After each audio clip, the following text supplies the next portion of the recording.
It takes a village to raise a child. You've probably heard that saying quite a few times. Surprisingly, perhaps, its origins remain unknown. Some people think it's an African proverb, originating from the Nigerian Igbo and Yoruba tribes. Some people think it's from a South American tribe. Perhaps it's both. But the very fact that it is being translated into so many languages around the world must mean that there's something very true at its heart. Put your hand up if you live in a village. Not many of you. Well, I'd like you to reconsider, because I think every single one of you in this room lives in a village. In fact, many villages. Your village can be the place you live. It can be this school. It can be your house, your weekend hockey club, or your CCF group. You all have your villages, and you all have important roles to play in them. I bet a number of you are sitting there thinking, okay, well, maybe I have a village, but I'm 16 or 17 years old. I have no role in raising children. But you really do. You are on the verge of adulthood, and you already have important roles in your villages, and they are only going to grow. As a parent myself, my village has and continues to be incredibly important. It's made my life easier, it's made my parenting journey happier, and more importantly, it's enriched the life of my children. Let me take you back a few years. This is me, age 19, just older than many of you in this room. This is the class I taught during my gap year in Swaziland, now Eswatini, in southern Africa.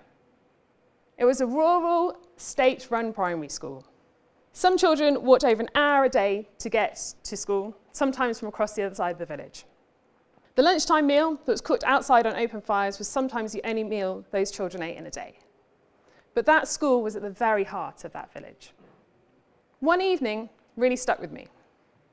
It was dark and raining incredibly heavily.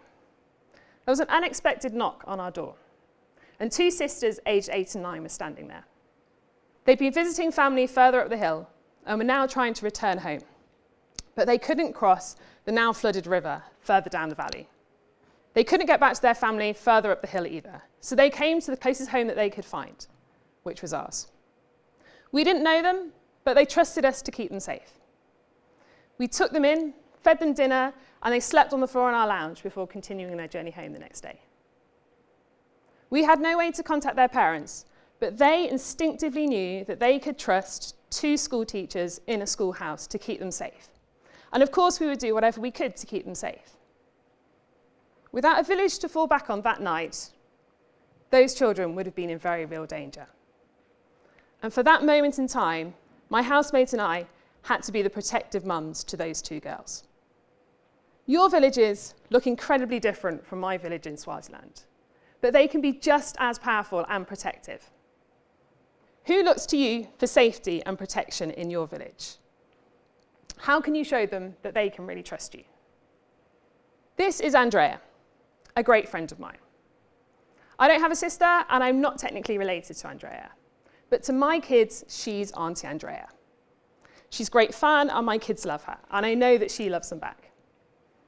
If I ever have a problem, she's one of the first people I go to.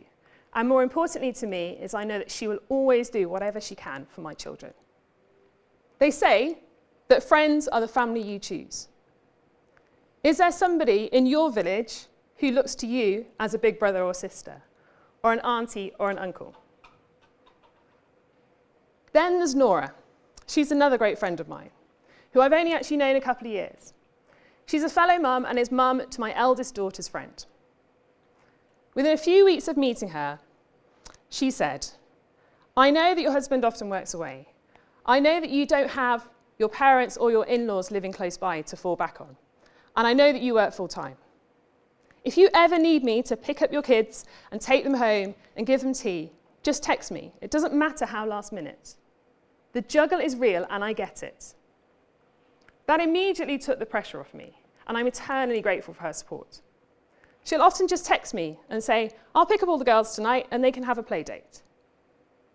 She doesn't wait for me to struggle and have to ask. She just offers. Who in your village has the biggest struggle? Who could you offer to help before they have to ask? Sometimes you're given a role in a village that you didn't particularly want to take on. Before I taught, I used to tutor.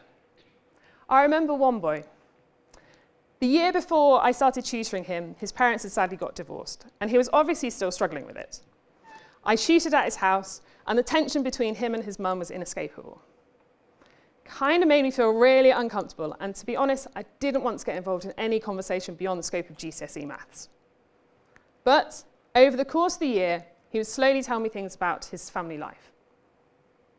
I think for that moment in time, I was the big sister to him, and perhaps the little sister to his mum, who could overhear our conversations. And I could gently say to him that perhaps it hadn't been that easy for his mum, and perhaps he could try to see things from her perspective instead. Over the course of the year, their relationship definitely improved, and they definitely got closer. Obviously, in large part, due to them and their conversations. But I hope that I played my little part. They say that time costs nothing. Is there a situation that you would be willing to give your time to, even if it made you feel slightly uncomfortable? Honestly, it is worth the time investment. I want to end with a story from my time back in Swaziland that really shows how a village can raise a child, and in fact, how a village can transform a child's life. A few weeks into term, a girl called Nina entered my classroom, and she joined our class. She was the tiniest, frailest girl I'd ever seen. She was 8, but she looked like a 6-year-old. She'd sadly just been orphaned by the AIDS epidemic that was really prevalent in southern Africa at the time. She hadn't been to school for over a year, as she had had to care for her parents and she'd had to work to earn money. She was malnourished, and she was absolutely tiny.